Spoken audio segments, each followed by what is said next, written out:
दोस्तों, किसी को कोसना, रोना, बुराई करना, ईर्ष्या, इन सभी को आपकी खुशी और प्रगति को रोकना है।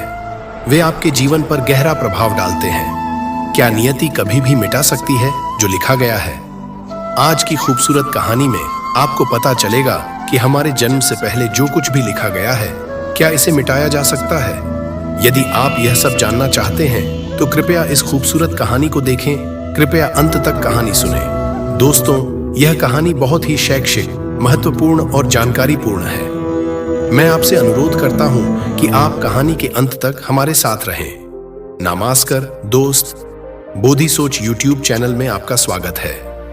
अब बिना किसी देरी के कहानी शुरू करते हैं। यह एक पुरानी कहानी है।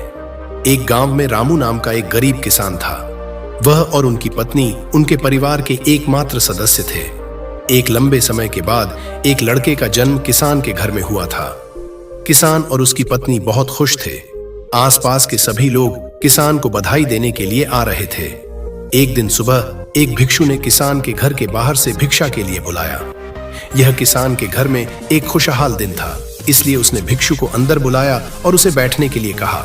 जब भिक्षु बैठ गया तो किसान ने भिक्षु महात्मा जी से कहा, एक बच्चा लंबे समय के बाद हमारे घर में पैदा हुआ है, कृपया उसे नाम दें। जैसे ही भिक्षु ने बच्चे को अपनी गोद में उठाया, उसने बच्चे की बांह पर एक निशान देखा जो राजयोग का प्रतिनिधित्व करता है। बच्चे की बांह पर निशान देखकर भिक्षु आश्चर्यचकित था। जब किसान ने भिक्षु को आश्चर्यचकित और चिंतित देखा तो उन्होंने कहा, महात्मा जी, क्या बात है? आप इतने चिंतित क्यों दिखते हैं? भिक्षु ने कहा, बेटा, मैं चिंतित नहीं हूं। वास्तव में मैं बहुत खुश हूं क्योंकि आपका बेटा बहुत भाग्यशाली है। आपका बेटा राजयोग में पैदा होना तय है। किसान ने कहा, महात्मा जी, मुझे समझ नहीं आया कि आपने क्या कहा। आप क्या कहने की कोशिश कर रहे हैं? भिक्षु ने कहा, बेटा, तुम्हारा बेटा एक दिन राजा बन जाएगा। वह 16 साल की उम्र में इस राज्य की एक राजकुमारी से शादी करेगा और फिर वह इस शहर का राजा बन जाएगा। रामू भिक्षु के शब्दों को सुनकर बहुत खुश थे। जब ग्रामीणों को पता चला कि रामू का बेटा एक दिन इस शहर का राजा बन जाएगा तो हर कोई उसे देखने आया था। एक दिन उस शहर का राजा हिरण का शिकार करने के लिए जंगल में बहुत दूर चला गया, लेकिन हिरण राजा के हाथों में नहीं आया। हिरण का पीछा करते हुए राजा प्यासे था, लेकिन राजा को पास में कोई नदी या तालाब नहीं मिला जहां से वह पानी पी सकता था। राजा लंबे समय से जंगल में इधर उधर घूम रहा था। राजा पानी की तलाश में भटक गया और उसी गांव में पहुंच गया जहां रामू रहते थे। फिर राजा की आंखें एक संत पर गिर गईं। राजा ने संत से पानी के लिए कहा। संत ने राजा को रुकने के लिए कहा और अपनी झोपड़ी से पानी पाने के लिए चला गया। संत ने पानी लाया और उसे राजा को दे दिया। राजा ने पानी पीना शुरू कर दिया। पीने के बाद राजा ने देखा कि बहुत से लोग एक साथ बाहर जा रहे थे। राजा ने संत से उन लोगों के बारे में पूछा। संत ने कहा, ये सभी रामू के घर जा रहे हैं क्योंकि एक बहुत ही भाग्यशाली बच्चा उनके घर में पैदा हुआ है और एक संत ने उनके बारे में भविष्यवाणी की है। राजा ने पूछा, बाबा, आपने कौन सी भविष्यवाणी की है कि सभी लोग वहां जा रहे हैं? संत ने कहा है कि जब रामू का बेटा 16 साल का होगा तो वह इस राज्य के राजा की बेटी से शादी करेगा और उसका बेटा इस राज्य का राजा बन जाएगा। संत के शब्दों को सुनने के बाद राजा बहुत गुस्से में था कि एक साधारण किसान का बेटा अपनी बेटी से कैसे शादी कर सकता है। राजा ने संत से कहा, मैं इस राज्य का राजा हूं और आप क्या सोचते हैं, मैं अपनी बेटी से एक साधारण किसान के बेटे से शादी करूंगा? संत ने कहा, राजा, कोई भी इस बच्चे के भाग्य में जो लिखा गया है उसे मिटा नहीं सकता है। राजा को अपनी ताकत पर बहुत गर्व था।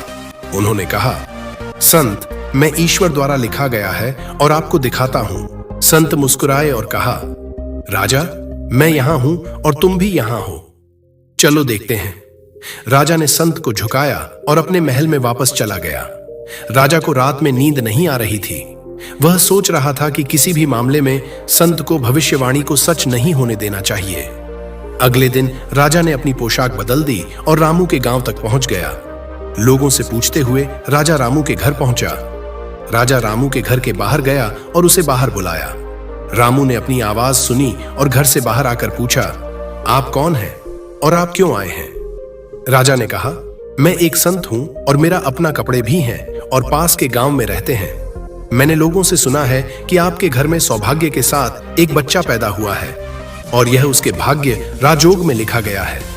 रामू ने कहा, हाँ संत, आपने सही सुना है। राजा ने रामू से कहा, अगर आपको कोई आपत्ति नहीं है तो क्या मैं कुछ कह सकता हूं? रामू ने कहा, हाँ संत, कहते हैं। राजा ने कहा, मुझे अपना बच्चा दे दो। In return, I will give you a lot of money and will also take care of your child. Ramu's wife said, no saint, I can't give you my child. The king said, you are an ordinary farmer. How will you be able to take care of your child? Ramu listened to the saint and said, yes saint, you are right. हम इस बच्चे की देखभाल नहीं कर पाएंगे। रामू के शब्दों को सुनकर उनकी पत्नी ने कहा, ठीक है संत, मैं आपको अपना बच्चा देने के लिए तैयार हूं, लेकिन जब यह 16 साल का होगा तो क्या आप इसे मेरे पास वापस करेंगे? राजा ने कहा, हाँ ठीक है, जब आपका बच्चा 16 साल का हो जाएगा तो मैं इसे आपके पास वापस कर दूंगा। यह कहते हुए राजा बच्चे को ले गया और छोड़ दिया। राजा बच्चे को अपने साथ ले गया और एक नदी तक पहुंच गया।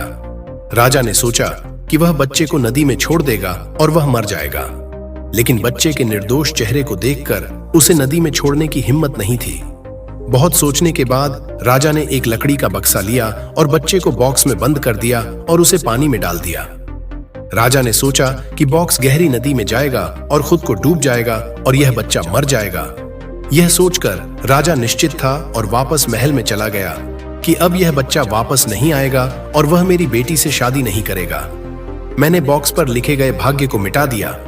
वहां बॉक्स एक नदी के किनारे पर पहुंच गया जहां एक अमीर आदमी सूर्य देवता को पानी दे रहा था। जब अमीर आदमी ने बॉक्स खोला तो वह उसके अंदर एक बच्चे को देखकर आश्चर्यचकित था।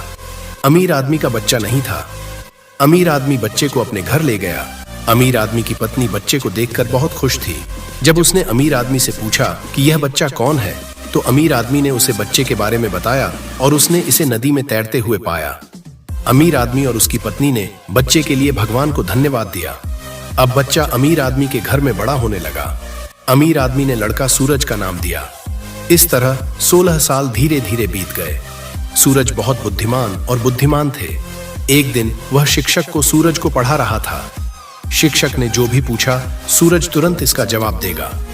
यह देखकर शिक्षक ने सूरज से कहा, आप बहुत बुद्धिमान हैं। आप भविष्य में एक महान व्यक्ति बन जाएंगे।